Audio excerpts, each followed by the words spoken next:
Hello everybody, ISO Chad is here. And in this video, I'm going to make a full and detailed analysis of the new long-awaited 38th episode of the Skibidi Toilet Multiverse by domstudio. And I will also find all the secrets and Easter eggs that domstudio left in this episode for you. And just trust me, there were plenty of them in here. And I'll also talk about what awaits us in the next episode. Who is Titan Pencil Woman? What kinds of abilities does she have? And what can she have to do with Counter Titan? Get your tea and snacks ready and prepare to watch this video to the end, because it will be really interesting. Let's go! This episode begins exactly at the same place where the first half of the previous one ended. So it ended with a scene that was in fact a reference to the movie Godzilla x Kong, as many wrote to me in the comments. So the first thing that happens is that Titan Speakerman hits his axe right on the head of a huge Skibidi warrior. But we should consider that his head is being covered with a metal shell, which is most likely his skull. And thanks to this, the contents of his head were not particularly damaged, if there was anything there in the first place, of course. And right after that, Titan Drillman grabbed Skibidi 02 with his mouth and threw him into the mountain. And note that the Titan could not lift him much and spin him, so in turn the mutant Skibidi grabbed the tail of the poor Drillman and easily began to spin him around him like a rag toy, after which he threw it high up. And it seems to me that if it weren't for Titan Speakerman flying from above, then Drillman would just fly to the moon or something like that. And you know, this says a lot about the simply crazy power of this Skibidi Titan, and I think that with a successful combination of circumstances, it will not be difficult for him to break even Titan Drillman in half. Well, this Skibidi toilet wanted to throw something else, and he decides to launch a huge boulder right at the flying Titan Speakerman. And just look at this juicy blow. Honestly, I can't even imagine how the Speakerman was able to hold on after this. But surprisingly, he stays in the air and begins to watch as his bro burrows into the ground and grabs the Skibidi by his legs. And he has already done this once, in his very first Titanic body in the 10th episode of Skibidi Toilet Multiverse. And while the immobilized Skibidi was in the ground, the Speakerman tried to take his head off, but the mutant once again showed an unthinkable skill and clenched this huge blade right with his own teeth. And in the end, the Titans realized that they had no other choice, and Drillman began to drill furiously at him. And don't even ask what he did, but during this process, Male 02 even had sparks coming out of his mouth. So finally, I want to say this. One of the holes of the Skibidi mutant is now much larger than it should have been before. But despite this, he is still ready to fight with these guys further.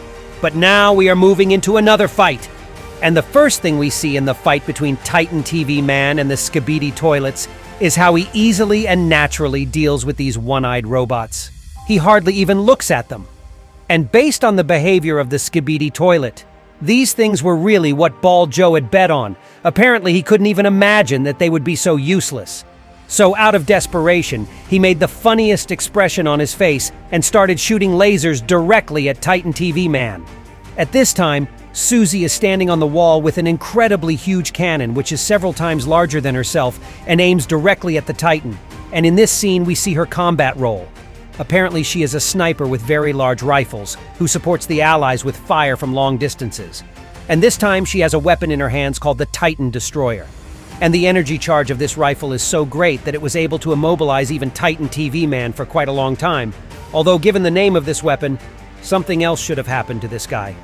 I suspect that if any other of the Titans had been in his place, then everything would have ended much worse for the Alliance. But this time, everything worked out quite well for the Alliance thanks to the very strong ability of Titan TV Man to absorb energy, which again reminds me of the ability of the character Sebastian Shaw from the movie called X-Men First Class. But as I understood it, Titan cannot store the absorbed energy indefinitely. And after a while, TV Man releases a powerful wave of energy while burning absolutely everything around him, including the Skibidi robots that tried to harm him while he was stunned. Then the angry Titan begins to move, with his feet being literally on fire, straight to the Skibidi scientist with the words, "Kneel," while burning this toilet in parallel to that. And when there is no skin left on the head of the big toilet, we can see a robo-skull, which as it seemed to me refers us to the series of movies called Terminator. And now I suggest you to take a look at how the Titan Destroyer is being recharged, as well as think about what it can shoot with.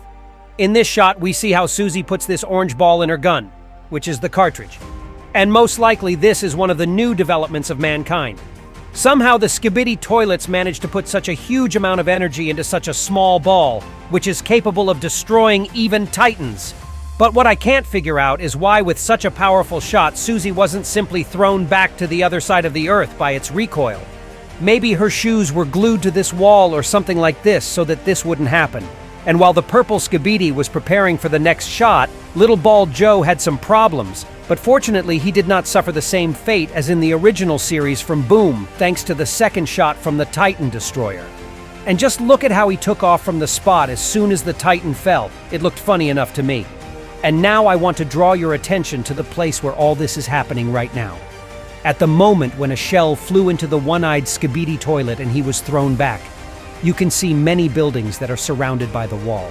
And in my opinion, this is an obvious reference to the legendary anime called Attack on Titan.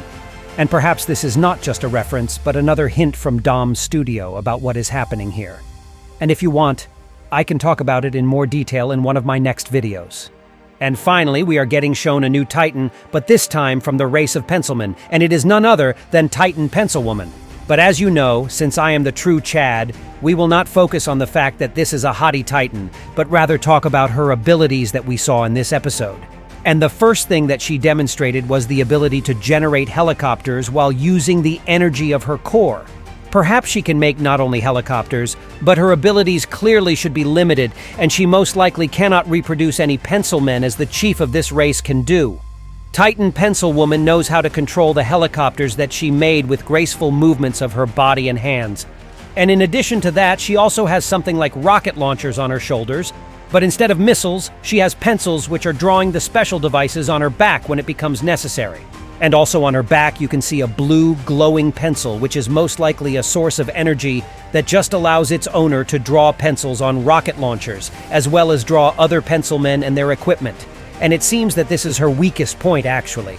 And well, as a final word, I would like to say that the raincoat that is also presented here seems a little bit excessive to me, and closes the necessary part of a view, if you understand what I mean, of course. And after the second portion of the pencil volley, huge pencils started raining down on this city, destroying everything in their path, including the Skibidi toilets that were unfortunate enough to stay below. And this scene reminded me of Attack on Titan again. Even the music playing at this moment is somewhat similar to the music from this anime, and at the end of the episode, Titan TV Man starts walking straight to the Skibidi base after he looked at Pencilwoman long enough. But based on his condition, he is not particularly combat ready, and you can even see flames on his back. So I think that he would not have been able to withstand another shot from the destroyer. But even if that's true, the bro continues to move towards his goal. And in the next episode, it seems to me that we will finally see how this legendary battle would end. But as I've said earlier, I doubt that the Alliance or the Skibidi toilets will finally defeat their opponents. And most likely we will have to see some new, unexpected twist. And in the end, I would like to mention something else. The way the new Titan teleported onto the battlefield reminded me very much of the first appearance of Counter Titan in the 29th episode, which led me to think that the Pencilmen and the alien race, the leader of which is the Master, may be somehow connected, either by the fact that they are from the same world, or by the fact that the Pencilmen are creatures created by this very Master. And that was all for today. Well, be sure that you are subscribed to my channel, and it was me, IsoChad. See ya!